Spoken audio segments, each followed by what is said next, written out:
মুর্শিদ কুলি খাঁ যিনি বাংলার প্রথম নবাব ছিল, যার নামে মুর্শিদাবাদ। এই মুর্শিদ কুলি খাঁ অনেকে জানে যে মুসলিম ছিল, কিন্তু মুর্শিদ কুলি খাঁ মুসলিম ছিলেন না। উনি একজন হিন্দু ব্রাহ্মণ ঘরের সন্তান ছিলেন। উনি পরে ইসলাম ধর্ম গ্রহণ করে মন্দির ভেঙে সেই মন্দিরে ইট দিয়ে বানিয়েছিল এই মসজিদ। তার টেরাকোটা কাজগুলো আপনাকে আমি কেন দেখাচ্ছি। হ্যালো ফ্রেন্ডস, ফ্যাশন ইজ প্যাশনে সবাইকে স্বাগতম। আজকে নিয়ে এসেছি একটা ট্যুর ভ্লগ।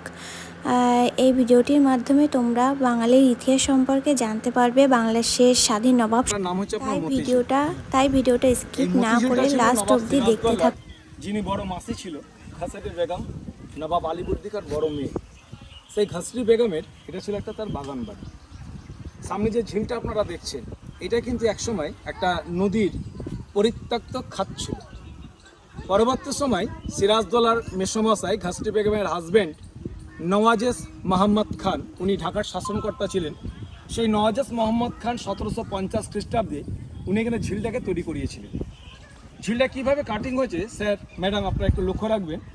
ঝিলটায় বাঁদিক থেকে কাটিংটা শুরু হয়েছে। ঝিলটা কাটতে কাটতে একদম সোজা স্ট্রেট বেরিয়ে গেল। এই ঝিলটা কিন্তু আবার এইভাবে কিন্তু ঘুরে গেছে, টোটালি ইংরাজির ইউ, ঘোড়ার খুরের মতো।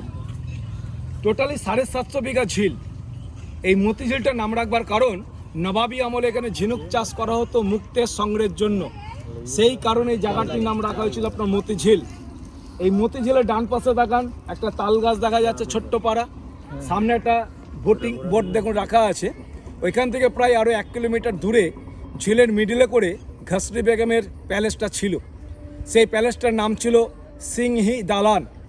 যে সিংহি দালান প্যালেসের ভেতরে বসে নবাব মির্জাফর, রায়দুল্লাহ, জগৎ শেঠ, উর্মি চাঁদ, লর্ড ক্লাইভ, এমনকি নবাব সিরাজদৌল্লার নিজের মাসি ঘাসরি বেগম, এরা সবাই মিলে ওই প্যালেসের মধ্যে বসে সিরাজকে মারার জন্য মিটিং করেছিল। সিরাজদৌল্লা পরে জানতে পেরে কী করলো, তার মাসি ঘাসরি বেগমকে প্রথমত বন্দি করলো। তারপর সিরাজদৌল্লা কামান চার্জ করে বাড়িটাকে সম্পূর্ণ ভেঙে দিল। বাড়ি কিন্তু দেখা যায় না স্যার, কারণ যেটুকুন ধ্বংসাবশেষ ছিল, যেগুলো আস্তে আস্তে টোটালি ঝিলের তলায় চলে গেছে। টোটালি এটা 750 বিঘা ঝিল। একসময় মুক্ত চাষ করা হতো, এখন স্টেট গভর্নমেন্ট থেকে এখানে সব স্যার বড় বড় মাছ চাষ করে, 10 কিলো 15 কিলো ওজনে সব বড় বড় মাছ চাষ হয় এখানে স্যার। কিন্তু নামটা রয়ে গেছে মতিঝিল, এখনো মাছ আছে। এই মাছ, এই ঝিলের মাছ ধরে কমপ্লিট হয় না স্যার, কারণ এত বড় ঝিল তো, ওই খেপে খেপে জাল ফেলতে হয়। টয়লেট গেলে আসুন। এই মতিঝিলের জামা মসজিদ 1750 খ্রিস্টাব্দে নবাব নওয়াজেস মোহাম্মদ খান তৈরি করেছিলেন। নবাবী আমলে মসজিদের মধ্যে 5 টাইম নামাজ হতো, এখনও সেই 5 টাইম নামাজ পড়া হয়। এটা কিন্তু স্যার গভর্নমেন্টের আন্ডারে নয়, এটা কিন্তু পাবলিক আন্ডারে আছে। আমরা এখন যেখানে দাঁড়িয়ে আছি এটা সেন্ট্রাল গভর্নমেন্টের আন্ডারে, ঝিলটা হচ্ছে স্টেট গভর্নমেন্টের আন্ডারে। আর এখানে হ্যাঁ, ট্যুর ব্লগটি কেমন লাগলো অবশ্যই জানাবে কমেন্টে। আর অবশ্যই আমার চ্যানেলটিকে সাবস্ক্রাইব করবে, লাইক কমেন্ট শেয়ার করবে আরও অনেক ফ্যাশনেবল ভিডিওর জন্য। তো তোমরা ভিডিওটি অবশ্যই লাস্ট অবধি দেখবে, তাহলে অনেক কিছু জানতে পারবে। একদম ম্যাডাম, প্রথম কবরটি দেখছেন তো ভেঙে গেছে, ওটা নওয়াজেস মোহাম্মদ খানের, মানে সিরাজের মেসমশাই, যিনি ঝিল বানিয়েছিলেন। দ্বিতীয় নম্বর কবরটা হচ্ছে একরামউদ্দৌলা। একরামউদ্দৌলা ছিল ঘাসরি বেগমের দত্তক পুত্র। ঘাসরি বেগমের নিজের কোনো সন্তান ছিল না, সেই কারণে ঘাসরি বেগম একরামউদ্দৌলাকে দত্তক নেন। সিরাজদৌল্লা পালিত ভাইয়ের কবর। এই একরামউদ্দৌলা মারা গেছিল বসন্ত রোগে। তৃতীয় নম্বর কবরটা একরামউদ্দৌলা টিচারের। চতুর্থ নম্বর কবর শামসুর আলী খান, উনি নওয়াজেস মোহাম্মদের সেনাপতি ছিল। প্রশাসনিক যে দায়িত্ব ইনি পালন করতেন। আর গেটের বাইরে ম্যাডাম আর একটা কবর আছে, কবরটি এক নার্সের কবর, দাইমা। যে নার্স, যে দাইমা একরামউদ্দৌলাকে ছোটোবেলা থেকে মানুষ করেছিলেন, তার কবরটি রয়েছে গেটের বাইরে। টোটাল এখানে 5টা কবর রয়েছে। আর বাঁদিকে একটি স্যার গুপ্ত ঘর আছে, ম্যাডাম আসুন আপনাদের দেখাই।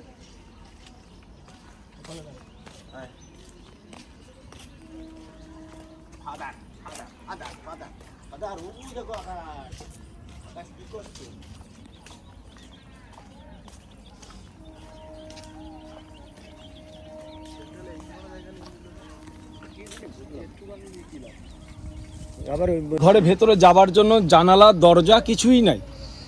শোনা যায় এই ঘরটার মধ্যে নাকি সিরাজদৌল্লা সেই মাসি ঘাসরি বেগম অনেক ধন সম্পত্তি লুকিয়ে রেখেছিল। সেইগুলো নেবার জন্য এক ইংরেজ এজেন্ট সামনে কামান বসিয়ে ওই জায়গায় কামান চার্জ করেছিল ঘরটাকে ভেঙে ধন সম্পত্তি নেবার জন্য। কিন্তু যে ইংরেজটা কামান চার্জ করেছিল, ইংরেজটা পরের দিন মুখ থেকে রক্ত উঠে মারা গেছিল। তারপরে এই ঘরটাকে আবার 2-3বার ভাঙার চেষ্টা করেছিল। যারা ঘর ভাঙতে গেছে তাদের একই ঘটনা ঘটেছিল। তারপরে এই ঘরের মধ্যে কি আছে না আছে কেউ জানারবার চেষ্টা করেনি, কেউ জানেও না কি আছে। আমিও জানি না স্যার কি আছে এই ঘরটার মধ্যে। তবে আমাদের ধারণা ঝিলের মিডিলে, আমি সিঙ্গি দালান প্যালেসটার কথা একটু আগে আপনাদের বললাম, সেই প্যালেসটার সঙ্গে এই ঘরটার হয়তো এটা হতে পারে যে মাটির তলাতে কোনো গুপ্ত একটা রাস্তা ছিল, যাতায়াতের রাস্তা। কারণ আগেকার দিনে গুপ্ত রাস্তায় কিন্তু তারা বেছে নিতে কিন্তু বেশিরভাগই। আর এই যে কাজগুলো রয়েছে সব চুন সুরকি, চিটে গুড়, ডিমের কুসুম, কলাইয়ের ডাল, বার্লি, সাবু, বেলের আঠা, এতগুলো জিনিস পাইল করে পুরো বিল্ডিংটা তৈরি। দেখুন 200-250 বছর আগেকার জিনিস, যেমনকার জিনিস তেমনই রয়ে গেছে স্যার। আমরা বাড়িঘর তৈরি করি 5-7 বছর পর দেওয়াল থেকে চুন সুরকি খুঁজে পড়ছে, কিন্তু যেমন এখনো স্যার প্লাস্টার আছে স্যার। এরপরে যে জায়গাটা আপনাদের নিয়ে যাবো আমি, কাঠড়া মসজিদ, এরকমই সব ছোটো ছোটো পাতলা ইটের কাজ। দেখুন যে জায়গা এখন আপনারা দেখছেন এটাকে বলছে কাঠড়া মসজিদ। কাঠড়া যে মসজিদ যখন তৈরি করানো হয়, মসজিদের 4 কর্নারে এরকম 4টে বড় বড় টাওয়ার তৈরি করানো হয়েছিল। এগুলোকে বলা তো স্যার ওয়াচ টাওয়ার। এগুলো সিপাহীদের পাহারা দেওয়ার জায়গা ছিল। টাওয়ারের উপর উঠবার জন্য ভেতর দিয়ে সিঁড়ি আছে, এখন উঠতে যায় না, সিঁড়ি খারাপ। আর সামনে যে 2nd ফ্লোরের যে ছোটো ছোটো রুমগুলো আপনারা দেখছেন, এগুলো ছিল মাদ্রাসা। 2nd ফ্লোর রুমগুলো মাদ্রাসা ছিল। নিচের রুমগুলো ছিল মাদ্রাসা স্টুডেন্টদের থাকবার ঘর। এটা ছিল নবাবী আমলের একটা হোস্টেল।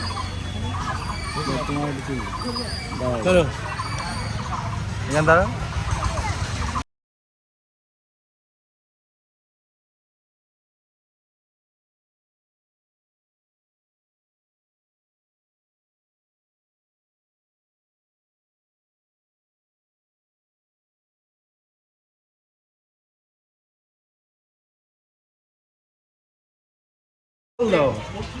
আগে ইলেকট্রিক ছিল না, আমরা এখন ভেতরে যাব। তো ভেতরে যাওয়ার আগে দেখুন গেটটা নিচু আছে। এই গেট নিচু করবার কারণ হচ্ছে জান আপনারা জান, মন্দির বলুন বা মসজিদ বলুন, আমরা যেখানে যাই তাকে সম্মান জানাই। মসজিদকে সম্মান জানাবার জন্য গেটটা নিচু করে দেওয়া হয়েছে। আর এই যে ইটগুলো দেখছেন সব ছোট ছোট বাংলা ইট বলছে এগুলোকে। আমরা এখন ভেতরে যাবো, মেন মসজিদটা যেটা আছে সেটা দেখবো। ছিল না, রাতের বেলায় চাঁদের আলো, গ্লাসের পড়তো আলোটাকে প্রদীপ দেওয়া যায়। এখানে দেওয়া হতো প্রদীপ, এগুলোতে দেওয়া হতো মোমবাতি। তারই আলো বেলজাম গ্লাসে, তারই আলোতে জায়গাটাকে পুরো আলোকিত করে রাখা হতো। এটা হচ্ছে মেন মসজিদ, যেখানে আমরা এখন প্রবেশ করব। আর যাওয়ার আগে দেখবেন মুর্শিদ কুলিকা, যিনি বাংলার প্রথম নবাব ছিল, যার নামে মুর্শিদাবাদ। এই মুর্শিদ কুলিকা অনেকে জানে যে মুসলিম ছিল, কিন্তু মুর্শিদ কুলিকা মুসলিম ছিলেন না। উনি একজন হিন্দু ব্রাহ্মণ ঘরের সন্তান ছিলেন। উনি পরে ইসলাম ধর্ম গ্রহণ করে মন্দির ভেঙে সেই মন্দিরে ইট দিয়ে বানিয়েছিল এই মসজিদ। তার টেরাকোটা কাজগুলো আপনাকে আমি কেন দেখাচ্ছি। মুর্শিদ কুলিকা, যার ভালো নাম সুদর্শন নারায়ণ মিশ্র, উনি ছিল একজন হিন্দু ব্রাহ্মণ ঘরের সন্তান।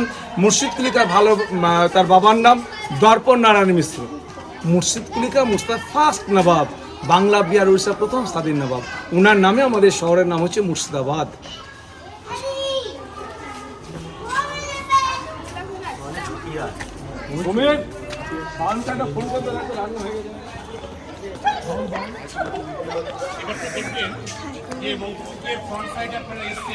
সেটা বর্তমান আপনার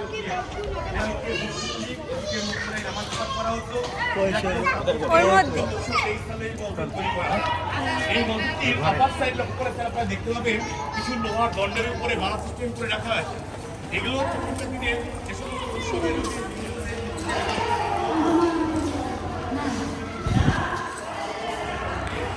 ম্যাডাম এই গম্বুজটাকে আগে ফলো করছে।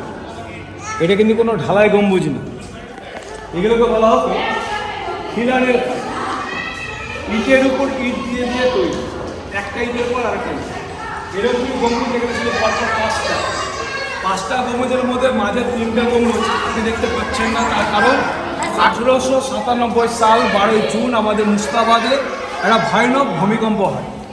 সেই ভূমিকম্পে গম্বুজ 3টে পরপর কিন্তু ভেঙে গেছে। এখান থেকে দাঁড়িয়ে সামনে জাফরির কাজটাকে দেখবেন, সামনে অফিসার, সামনে জাফরির কাজ, ওগুলোকে জাফরিং বলা হয়, চুন সুতির কাজ। লেফট সাইডটা কাঠ হয়ে আছে, বাঁ দিকটা কাঠ হয়ে গেছে। ওরকম জাফরির কাজ এই পাশে ছিল একটা, সম্পূর্ণটা ভূমিকম্পে ভেঙে গেছে। জাফরির কাজের উপরে নবাবী আমলে হিরো মুক্ত সেট করা ছিল। ভারতবর্ষ ছেড়ে তখন ব্রিটিশরা চলে যায়, এখান থেকে তারা জিনিসগুলো তারা ফেরত চুরি করে নিয়ে চলে যায়। মুর্শিদ কুলি খাজার কথা বলছি, ওনার সমাধি আপনাকে আমি এখন এখানে দেখাবো। সমাধিটা স্যার নিচে, তার উপরে সিঁড়ি, আর বুকের উপর দিয়ে হাঁটবে।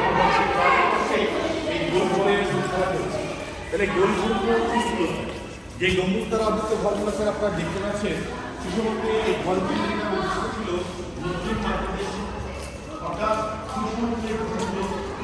ম্যাডাম একটু এদিকে দেখুন, ফার্সিতে লেখা আছে লা ইলাহা মুহাম্মাদ রাসূলুল্লাহ।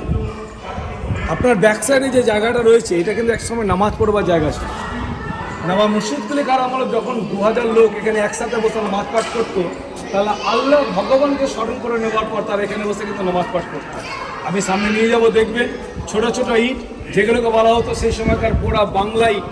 আবার আপনি ইটের উপর লক্ষ্য করবেন, দেখবেন সব জায়গায় জায়গাতে বিভিন্ন ধরনের সব আসনের ডিজাইন করে করে রাখা আছে। এক একটা আসনে এক একটা মুসলিম ভাইরা বসে আগে নামাজ পাঠ করতো, কিন্তু নামাজিরা তো আর খোলা জায়গায় নামাজ পড়বে না। বৃষ্টি আছে, রোদ আছে, কি করতো? মাথার উপর দিয়ে তারা সামিয়ানা মারাতো, টেন্ট, তাবু। সামিয়ানা করার কারণ হচ্ছে তারা যখন এখানে বসে নামাজ পাঠ করবে, রোদ বা জল তাদেরকে যাতে স্পর্শ করতে না পারে, সেটা টেন্ট করতো, তারপর এখানে বসে নামাজ হতো আসন জায়গাটা দেখে।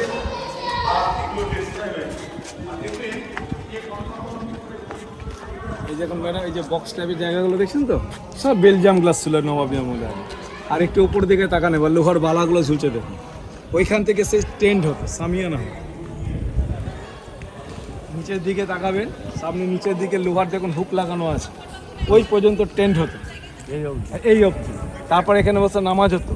আমি যে আসনের কথা বললাম দেখুন ম্যাডাম, নিচের আসনের ডিজাইনগুলো দেখুন। এটা একটা আসন, এটা একটা আসন, এটা একটা আসন, একটা আসনে এক একটা হয়ে গেছে। হ্যাঁ, আচ্ছা আচ্ছা, ওনার কবরটা দেখাবো ম্যাডাম। বলি, আমরা মসজিদে যে গেটটা দিয়ে এলাম স্যার, ওটা মসজিদ কিন্তু ব্যাক গেট। আমরা মসজিদের পেছন দিক দিয়ে ঢুকেছি। এটা ছিল নবাবী আমলে মসজিদ ঢোকার মেন গেট। হ্যাঁ, এই মেন গেটের ঠিক সিঁড়ির নিচে মুর্শিদ কুলি খাঁ কবর আছে। আমি আপনাকে একটু আগে বললাম যে মুর্শিদ কুলি খাঁ একজন হিন্দু ব্রাহ্মণ ঘরের সন্তান ছিল। উনি পরে ইসলাম ধর্ম গ্রহণ করে উনি মন্দির ভাঙিয়ে ইনি মসজিদটাকে বানিয়েছিলেন। ওনার লাস্ট জীবন নিজে পাপে প্রায়শ্চিত্ত করার জন্য ওনার কবরটা উনি নিজে যাতে নিচে করা হয় বলে দিয়ে গেছিলেন। তো উনি মারা যাবার আগে বলেছিলেন যে পৃথিবীর যে কোনো প্রান্তরে আমি মারা যাই, আমি মারা গেলে আমার কবর যেন মসজিদে মেন সিঁড়ির নিচে করা হয়, তাতে হাজার হাজার নামাজেরা মসজিদের মধ্যে নামাজ পড়তে আসলে পরে সব আমার বুকের উপর দিয়ে হেঁটে যায়, পায়ের ধুলে পড়লে আত্মার শান্তি পাবে। এই মসজিদ কুলি খাঁ মারা যান 1725 খ্রিস্টাব্দে, আর মসজিদটা তৈরি হয় 1723-এ। কিন্তু মুর্শিদ কুলি খাঁ নবাবী মসনদে বসেছিল 1704-এ। এখান থেকে স্যার ঠিক 15 ফিট নিচে ওনার কবর ম্যাডাম, তার বুকের উপর দিয়ে হাঁটছেন। আগে এখানে লোহার নেট ছিল, গভর্নমেন্ট ঢালাই করে দিয়েছে।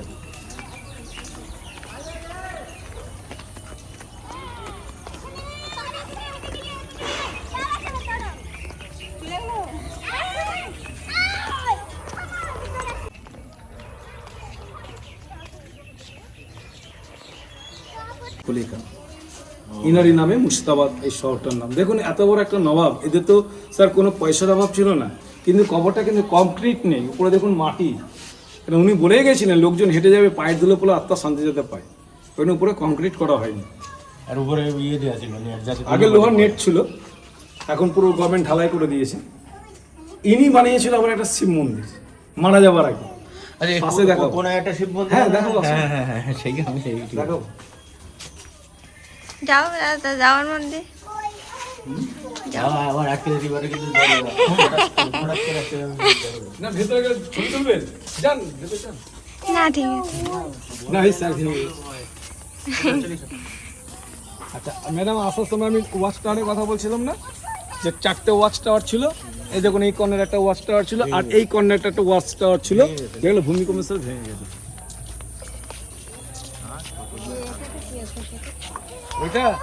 ওটা এখনকার নবাবদের টয়লেট।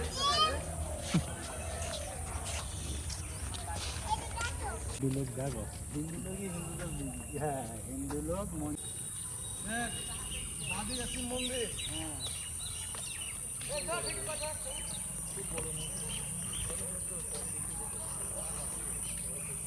এইগুলো সব ভেঙে গিয়েছে না? তার উপরে সব এরকম গম্বুজ ছিল, হ্যাঁ এগুলো সব ভেঙে গেছে স্যার ভূমিকম্পে।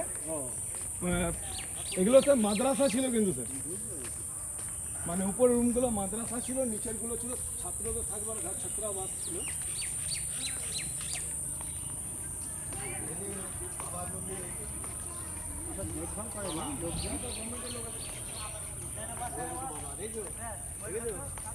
বাবা কবি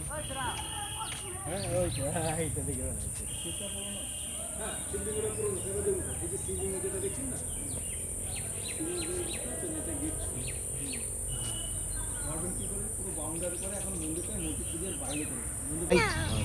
তারপর থেকে কিন্তু নামাজ 144 ধারা করা আছে। কোনোদিন যদি আপনি 24শে জুন আসেন দেখবেন মসজিদের মেন গেটে তালা পড়ে রয়েছে আর 4 সাইডে ফোর্স দিয়ে ঘেরা আছে। মসজিদে কাউকে অ্যালাউ করবে না। সেই মন্দিরটা ওই পাশটা গেট। হ্যাঁ ওই যে স্যার গেট ওইখানটা লাগলে কি সমস্যা ছিল? আছে আপনারা যা আছে।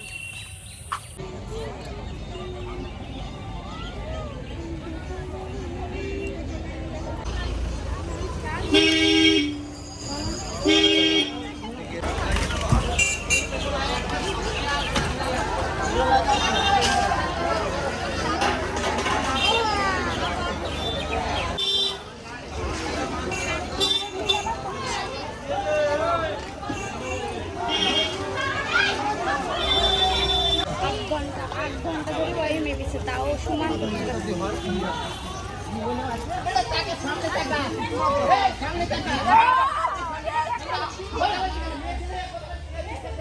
আমাদের মুস্তাবাদে এসেছিল ব্যবসা করবার জন্য। ব্যবসা করতে এসে মোবারকদৌলার কাছ থেকে 4 ভাই পুরো বাগান বাড়িটাকে কিনে নেয়। কিনে নেওয়াটা বলা ভুল হবে, লিজে নেয় 999 বছরের জন্য। সেই 4 ভাই মুক্তি আছে, 2 ভাই পেছনে 2 ভাই মুক্তি দেখবেন। এরা 4 ভাই রাজস্থান জয়পুরে। সিরাজদৌল্লা মারা যাবার 23 বছর পর বাগান বাড়িটা তৈরি 1780 সালে। এখনও এই বাগান বাড়ির প্রতিষ্ঠাতা যিনি মালিক ছিল রায় লক্ষ্মীপাল সিং দোগার বাহাদুর, ওনাদের জেনারেশনের আন্ডারে এখনও পুরো বাগান বাড়িটা রয়েছে। আমি টিকিটটা সেন্ড হ্যাঁ। এখানে স্যার কী কী জায়গা, আর একটা সাইডে বিভিন্ন ধরনের গোলাপ ফুলের চাষ করা হতো। দুটো জায়গাকে এক করে নাম রাখা হয়েছিল কাঠ গোলাপের বাগান বাড়ি। আমরা নামটা এখন শর্টে বলি কাঠগোলা বাগান। আর এই কাঠগোলা বাগান বাড়ি ঢোকার সময় যে বড় গেটটা নিয়ে যদি আপনার প্রবেশ করলেন, ওই গেটটাকে বলা হতো নাহাবাদ খানার গেট। রাজা নবাবরা যখন এই গেটের নিচ দিয়ে প্রবেশ করতেন, উপর থেকে সানাই বাজিয়ে তাদেরকে সম্মান জানাতো, সেই কারণে গেটটির নাম নাহাবাদ খানার গেট। আর এই রাস্তা অনেক পরের তৈরি করা রাস্তা। আগেকার রাস্তা ছিল বাঁ দিক দিয়ে ডান দিক দিয়ে, সেই রাস্তা বন্ধ হয়ে যাওয়ার পর এই রাস্তা নতুন করে চালু করেছে। তো মনে রাখবেন জায়গাটার নাম কাঠ গোলাপের বাগান বাড়ি। একটা মিনিট স্যার এখানে একটু দাঁড়াবেন, ম্যাডাম দাঁড়াবেন। সামনে যে বড় বিল্ডিং যেটা আপনারা দেখছেন, যে 4 ভাইদের মূর্তি আপনারা দেখলেন, এটা তাদের বাসস্থান ছিল। 1780 সালে বিল্ডিংটা তৈরি। এবার বিল্ডিংটাকে আপনারা বাইরে থেকে একটু ভালো করে লক্ষ্য করে দেখবেন। অনেক বাংলা টিভি সিরিয়ালের সিনেমাতে আপনারা দেখেছেন। আমি সিরাজের বেগম, একজা ছিল রাজা, বল দুর্গা মাইকি, মহাপীঠ, তারাপীঠ, থানার বচন, প্রফুল্ল, বেহলা, এই বিল্ডিংয়ের শুটিং এখনও কাঠগোলা বাগানে হয়। যখন হয় তখন এই বিল্ডিংয়ের মধ্যে কাউকে ঢুকতে দেয় না, বন্ধ থাকে। এখন ভেতরে আপনাদের নিয়ে যাব, কারণ ভেতরে মিউজিয়াম আছে, একতলা মিউজিয়াম দেখাবো। স্যার একটু বাদিকে আসুন, শুটিং রাস্তা এখান থেকে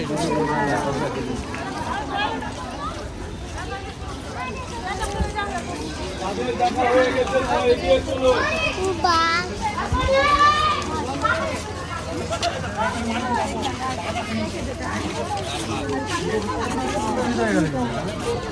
এখান থেকে 4 ভাই ব্যবসা করত। এখন যেমন দেখতে পাচ্ছেন এখানে জল রয়েছে, কিন্তু আগে এখানে কোনো জল ছিল না। পুরো জায়গাটা ছিল একটা শুকনো জায়গা। এই মাটির তলায় কিন্তু আরেকটা ঘর, আরে কি করছেন কি দৌড়ে দাঁড়ান না গো, এর মাটির তলায় কিন্তু আরেকটা ঘর আছে। আর সেই ঘরের রাস্তাটা যাচ্ছে কোথায়? জগৎ সেনের বাড়ি। এখান থেকে 1.5 কিলোমিটার দূর ভাগীরথী নদীর ওই পাড়টা ছিল জগৎ সেনের বাড়ি। 4 ভাই জগৎ সেনের সঙ্গে ব্যবসা করতেন। জগৎ সেনের বাড়িটা 1846 সালে বন্যায় ভেঙে যাওয়ার পর আন্ডারগ্রাউন্ডের মধ্যে গঙ্গা জল ঢুকে সুড়ঙ্গ রাস্তা কিন্তু বন্ধ হয়ে গেছে। গঙ্গার সঙ্গে কিন্তু ম্যাডাম জায়গাটা এখনো কানেক্টেড আছে। গঙ্গা জল বাড়লে পর এখানকার জল বাড়বে, গঙ্গা জল কমলে পর এখানকার জল কমবে। আমরা যেখানে দাঁড়িয়ে আছি বর্ষা টাইমে জল কিন্তু এত দূর চলে আসে। এবার এই পেছনের দিকে উপর দিকটা দেখেন যে সেকেন্ড ফ্লোরটা, যে সেকেন্ড ফ্লোর স্যার আপনারা দেখছেন না, এর পেছনে কিন্তু আবার একটা কুয়ো আছে। রাজস্থানে মেয়েরা ওইখানে বসতো, কুয়ো থেকে জল তুলে তারা স্নান করতো। রাজস্থানী ভাষায় তারা বলতো বাউরি। বাইরে থেকে ব্রিটিশরা আসতো, জায়গাটা সম্বন্ধে জিজ্ঞেস করলে বলতো একটা মেয়েদের স্নান করবার জায়গা। ওপরে দেখাচ্ছে বাউরি আর নিচে হচ্ছে আন্ডারগ্রাউন্ড স্মাগলিং রাস্তা করবার জায়গা।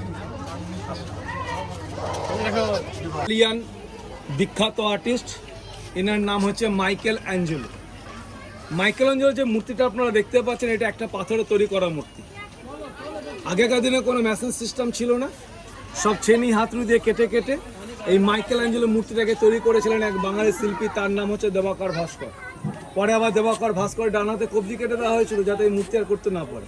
পায়ের সামনে তাকান ম্যাডাম, একটা হাতের কবজি যখন বানানো রয়েছে মার্বেল পাথর দিয়ে, এই মূর্তিটাকে যে তৈরি করেছিল তার হাতের কবজিটা ওখানে কেটে রাখা রয়েছে। ইনি হচ্ছেন ইটালিয়ান বিখ্যাত আর্টিস্ট, নাম মাইকেল অ্যাঞ্জেলো। মাইকেল অ্যাঞ্জেলো হাত নাক যেটা দেখছেন, পরে এটা ভেঙে গেছে।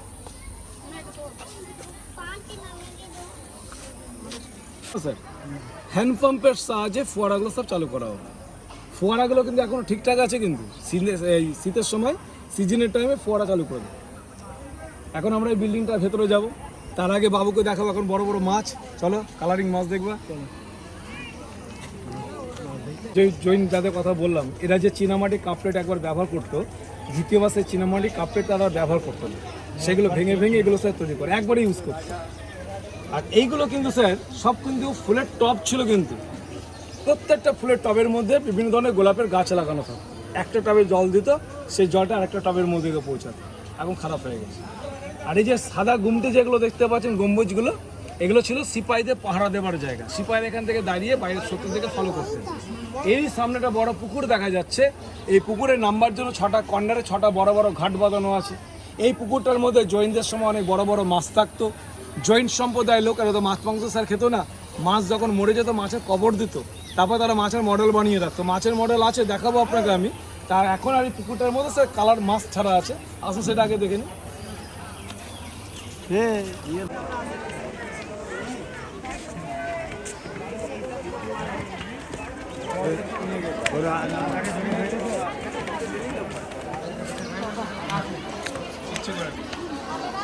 খাবার দিলে পরে না স্যার। বছর আগে নাচমহলের উপরে টোটাল জায়গাটা ছিল বেলজিয়াম গ্লাস দিয়ে ঘেরা। ভেতর থেকে বাইরে জিনিস দেখা যেত, বাইরে থেকে ভেতরকার জিনিস দেখা যেত না। নাচমহলে নাচ করতো লখনৌর নাম করা বাইজি হীরাবাই, যে হীরাবাই এক নাইট নাচলে পরে 5,000 সোনার টাকা স্বর্ণ মুদ্রা নিতেন। এখনকার দিনের 5 কোটি টাকা। আগে ছিল নাচমহল, এখন সেটা হয়েছে ফাঁকা মহল। এবার এদিকে দেখবেন, সামনে রয়েছে একটা গণেশ দেবতার মূর্তি। মূর্তিটাকে বলা হয় সিদ্ধিদাতা নাগেশ্বর গণেশ। আমরা যে গণেশ দেবতাকে পুজো করি, সেই গণেশ দেবতার বুকে পৈতা থাকে, এখানে কিন্তু পৈতানের নাগ আছে। আমরা যে গণেশ দেবতাকে পুজো করি, সেই গণেশ দেবতার সুর থাকে বাঁ দিকে, গণেশ দেবতার সুর থাকে দেখুন ডান দিকে। সিদ্ধিদাতা নাগেশ্বর গণেশ, মানে জৈনরা জৈনদের মতো পুজো করে, আমরা যারা হিন্দু আমরা হিন্দুর মতো পুজো করি। মহারাষ্ট্রের দিকে গেলে পরে এরকম গণেশের মূর্তি দেখতে পাওয়া যাবে। তার বাঁ দিকে একটা কুয়ো আছে, ওই দেখুন কপিকল লাগানো। আগেকার দিনে কোনো পাম্প সিস্টেম টিউবওয়েল সিস্টেম ছিল না, কপিকলের সাহায্যে কুয়ো থেকে জল তোলা হতো, সেই জলেই তারা বিভিন্ন কাজে ব্যবহার করত। যার পিঠের উপর বসে আছে ভালো করে দেখবেন কুকুর, কুকুরের উপরে ভৈরব। জৈন ধর্মের ভৈরবের বাহন হচ্ছে কুকুর। আমাদের যেমন হিন্দু ধর্মের ভৈরবের বাহন সাপ, ওদের কিন্তু কুকুর। এটা ছিল 4 ভাইদের দাদা বাড়ি, মানে গুরুজির পদচিহ্ন আছে এর ভেতরে। সেই সময় তো ধরুন স্কুল বলতে গেলে এই স্কুলই ছিল। বাচ্চারা পড়াশোনা করতে, জৈন ধর্মের বাচ্চাদেরকে পড়াশোনা শেখানো হতো এখানে, সেই গুরুদেবের পদচিহ্ন ভেতরে আছে।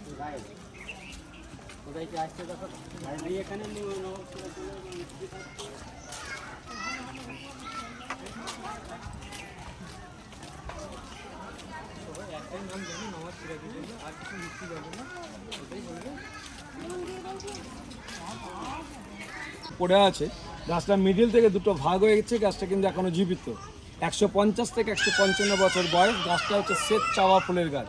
এটা শ্বেত চাপা, তার পাশে আছে স্বর্ণ চাপা।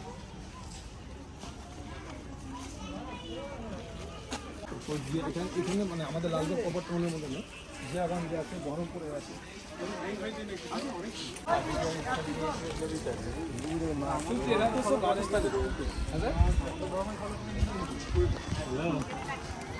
এটা স্যার পদ্ম পুকুর ছিল স্যার। এখানে একসময় পদ্ম ফুল চাষ হতো, সেই পদ্ম ফুল নিয়ে গিয়ে মন্দিরের ভেতরটা পুজো দেওয়া হতো। এখন পদ্মফুল চাষ করা হয় না, মাছ আছে, বড় বড় মাছ আছে। এটা হচ্ছে কাঠগোলা বাগানবাড়ির জৈন মন্দির। আপনারা এখন মন্দিরের ভেতরে যাবেন, মন্দিরের একদম ভেতরে ছবি তোলা যাবে না। মন্দিরের ভেতরে আপনারা দেখবেন আদিনাথ পরেশনাথ মহাবীরের মূর্তি। জৈনদের 24 জন তীর্থঙ্কর ছিল তখন।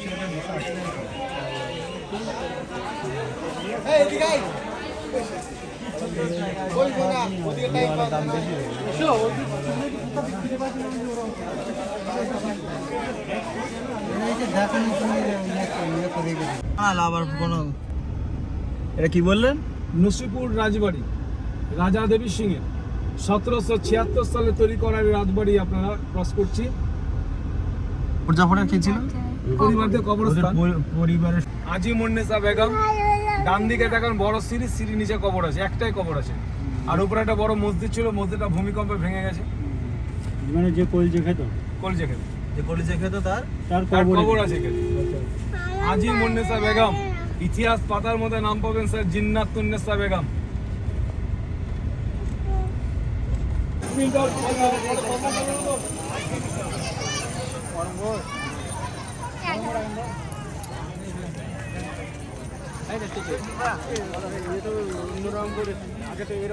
রংটা বলি স্যার, রংটা কিন্তু রং আগে যেমন ছিল হলুদ, হলুদই ছিল, এখনো হলুদই করেছে।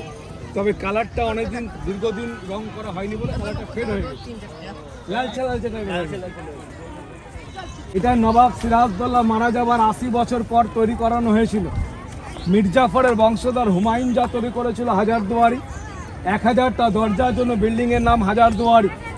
হাজারদুয়ারিতে কোনো নবাব, কোনো বেগম কেউ থাকতো না। হাজারদুয়ারি ছিল ব্রিটিশ কোর্ট। বাংলা, বিহার, উড়িষ্যা 3টে রাজ্যের বিচার এখানে হতো। আর ডান দিকে লম্বা সাদা রং করা যে বড় বিল্ডিং দেখছেন, বিল্ডিংটা হচ্ছে ইমামবাড়া। বছরে 10 দিন মহরমে খোলা থেকে গতকাল পর্যন্ত ইমামবাড়ি খোলা ছিল। ইমামবাড়ির ওপরে যে বড় সাদা গম্বুজ দেখছেন, তার নিচে একটা ঘর আছে যেখানে হাসান আর হুসেন এদের হাত আর পায়ের ছাপ রয়েছে। শিয়া মুসলিমরা 10 দিন সেখানে মাতাম করে। আর মাঠের বাঁ দিকে একটা ছোট্ট মসজিদ, ওইটা স্যার মদিনা, আরবে যে মক্কা মদিনা আছে তার মাটি আছে ওখানে। সামনে একটা বড় কামান, বিশাল বড়, ওটা বাচ্চা ওয়ালি কামান। ওই কামানের আওয়াজে অনেক অনেক ক্ষয়ক্ষতি হয় বলে নবাব ফিল করে বাচ্চা বাড়ির নাম রেখেছিল এটা ঘড়ি। এটা অপোজিটে ঘড়ি আছে, বাইরে বাইরে ঘুরবো। হ্যাঁ ভেতরে ঢুকবো, ভেতরে ঢুকবো।